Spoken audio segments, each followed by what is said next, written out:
ராமாயணத்தில் அறியாத பக்கங்கள். பெருந்தன்மைக்கு ஒரு கோசலை.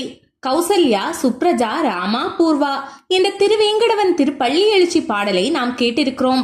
ராமன் புகழ் பாடும் ஒவ்வொரு பக்தரும் அவரது தாயாரான கோசலையை நினைவு கொள்ள வைக்கும் துயில் எழுப்பும் பாடல் இது. தசரதனின் மனைவியான பட்டத்து ராணி கோசலைக்கு புத்திர பாக்கியம் கிடைக்கவில்லை.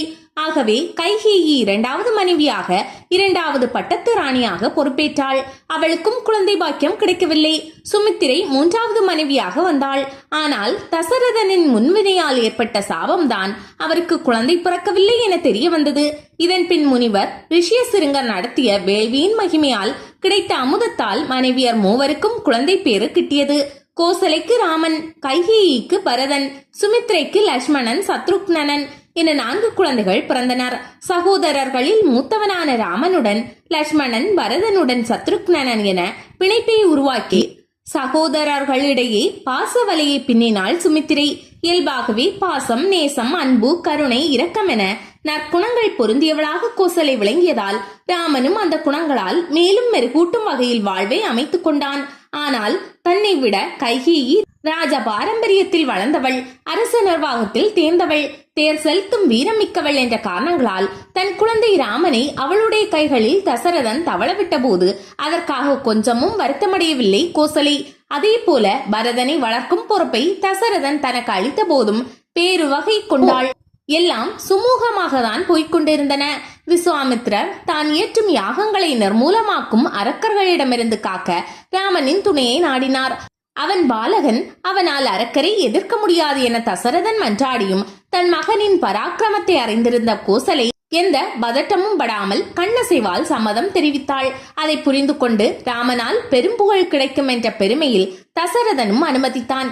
இப்படி தாயின் சம்மதத்தால் தன்னுடன் வந்த ராமன் அரக்கர்களான சுபாகு, மாரீசன் இருவரையும் வீழ்த்தி தன் யாகத்தை காத்ததன் நன்றியாக கௌசல்யா, சுப்ரஜா, ராமா, பூர்வா, சந்தியா, பிரவர்த்ததே என மென்மையாக பாடி துயில் கொண்டிருந்த ராமனை எழுப்பினார் விஸ்வாமித்ரர். இன்ன வயதில் இந்த மாதிரி மகன் சிறப்பு பெறுவான் என யூகித்து அந்த திறமையை அவனது உடல் வளர்ச்சியோட கண்டு கொண்ட உத்தம தாய் கோசலை.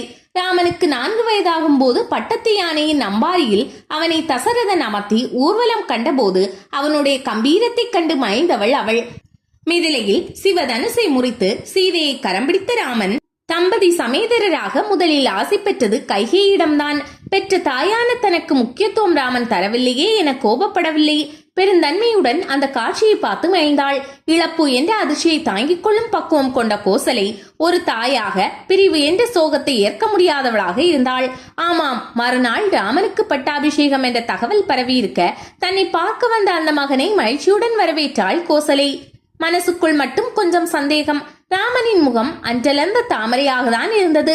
ஆனால் அந்த அரசகுமாரனோடு எப்போதுமே உடன் வரும் வெண்கொற்ற குடை, சாமரத்தை பிடிக்கும் பணியாளரும் இன்றி தனியாளாக வருவதை சந்தேகமுடன் பார்த்தாள். என்னாயிற்று ராமா? பட்டாபிஷேக நிகழ்ச்சி ஏற்பாடு நடக்கிறதா அல்லது இடையூறு ஏற்பட்டு விட்டதா என கேட்டாள். ஆனால் அவனோ தெளிவான குரலில் ஏற்பாட்டில் எந்த தொய்வும் இல்லை. ஆனால் பட்டமேற்க போவது நான் அல்ல, என் இளவல் பரதன் என பதிலளித்தான். ராமனின் தாயல்லவா, மகனுக்கு ஏற்பட்ட சோகம் அவளை தாக்கவே இல்லை. சரி, அதனால் என்ன? சொந்த மகன் இல்லாவிட்டால் வளர்த்த மகன் அரியாசனத்தை அலங்கரிக்க போகிறான். ராஜாங்க சம்பிரதாயத்தில் மூத்தவன் முடிசூட வேண்டும் என்ற முறைக்கு மாறாக இது இருக்கிறது. ஆனாலும் பதவியை ஏற்க பரதன் தகுதியானவன்தான். ஆமாம், பரதன் உன்னை விடவும் 3 மடங்கு நிறை குணங்கள் கொண்டவன் என தன் எண்ணத்தை வெளியிட்டாள் கோசலை. மெல்ல சிரித்த ராமன், இன்னொன்றும் இருக்கிறது அம்மா என ஆரம்பித்தான். அவன் முகத்தை ஆவலுடன் நோக்கினாள் கோசலை. நான் 14 ஆண்டுகள் வனவாசம் மேற்கொண்டு முனிவர்களுடன் தங்கி பிறகு அயோத்தி மீள வேண்டும் என்று தந்தையார் அறிவித்தார். அதை கேட்டதும் தான் அனலிலிட்ட புழுவாக துடித்தாள். மகனே, இது உண்மையா? ராமன் நாடாழ்வான் என மன்னர் கூறியதெல்லாம் பொய்யா? உன்னை காடைக சொல்வதன் காரணம் என்ன? அந்த அளவுக்கு என்ன பாதிப்பை உண்டாக்கினாய்? எறும்புக்கும் தீங்கு எண்ணாத நீ பெற்ற தந்தையின் மனம் நோகடிக்க செய்வாயோ என அழுதாள். ராமன் அன்னையை தழுவிக்கொண்டு, அம்மா அமைதி கொள்ளுங்கள், தங்களை பிரிவது எனக்கும் வருத்தம்தான். ஆனால் தந்தையின் கட்டளையை நிறைவேற்றும் கடமை எனக்கு இருக்கிறதே. தந்தையின் சொல்லை நான் தட்டவும் இயலுமோ என்று மென்மையாக கேட்டான். நான் செய்த தர்மம் எல்லாம் என்னை விட்டு நீங்கி சென்றனவோ அவற்றுக்கு பதிலாக என் உயிர் வருந்தி அழியும்படியாக எனக்குள் புகுந்த கெடுவினைதான் எது? நான் வணங்கும் தெய்வங்களே சொல்லுங்கள் என புலம்பினாள் கோசலை.